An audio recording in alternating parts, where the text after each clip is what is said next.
For more insight now on the situation in Iraq, let's turn now to Congressman Ed Royce. He's chairman of the House Foreign Affairs Committee. Mr. Chairman, thanks very much for joining us. Good to be with you. One thing I want to get to right off the top here, I'm very curious and a bit skeptical about why the administration continues to telegraph its tactical intentions here. Listen to what the president said on Thursday, and I want to get your comment. We do not expect there to be an additional operation to evacuate people off the mountain, and it's unlikely that we're going to need to continue humanitarian airdrops on the mountain.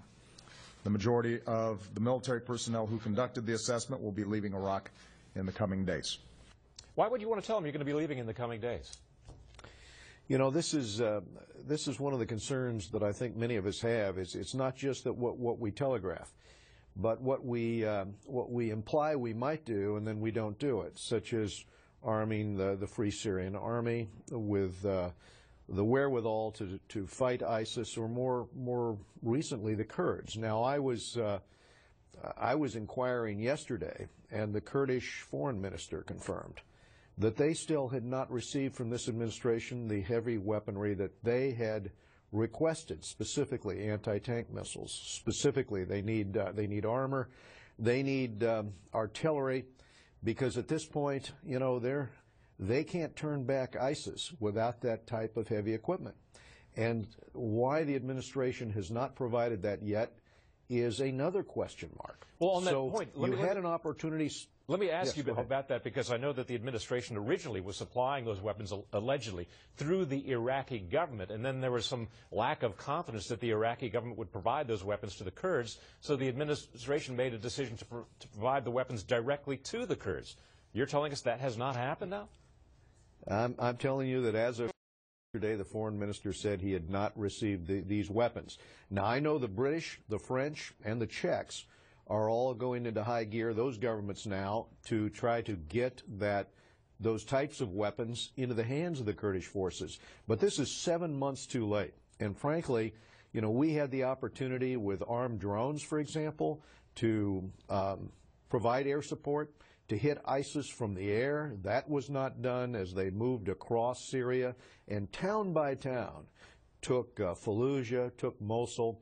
So we here are in the position, of course, what makes the most sense to us is to allow the Kurds to do the fighting. There is no support for U.S. troops going back into Iraq, but there's all the logic in the world in supporting the Free Syrian Army or the Kurdish forces to do this fighting. Why the administration can't manage to get the heavy equipment into their hands is one of the mysteries of the bureaucracy in Washington, I guess. You mentioned the fact that ISIS now controls Fallujah and Mosul. George Will on Fox News Sunday this morning made the point that that becomes very, very difficult to remove them from such entrenched, defensible positions.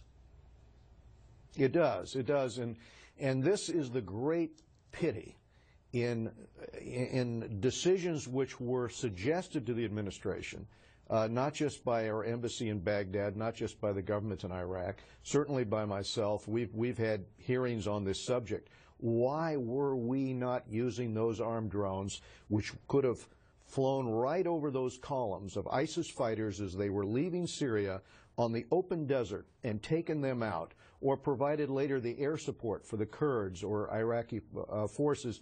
This was not done. And so today we see the situation where instead foreign fighters are streaming in. You saw the coverage of this Australian whose 7-year-old son holds up the victim's severed head. And he tweets out, "That's my boy." 150 Australians are now fighting for ISIS. They've gone from Australia in order to carry out jihad.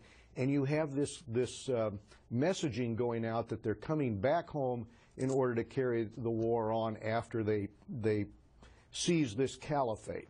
This is going to be a major problem for Europe, certainly for Australia and other countries where you see these outside foreign fighters go in to fight for ISIS. And it's very much in our interest making certain the Kurds have the wherewithal to defeat them on the ground. Well, on that pessimistic note, Chairman Ed Royce of the House Foreign Affairs Committee, we appreciate your perspective. Thank you very much, sir.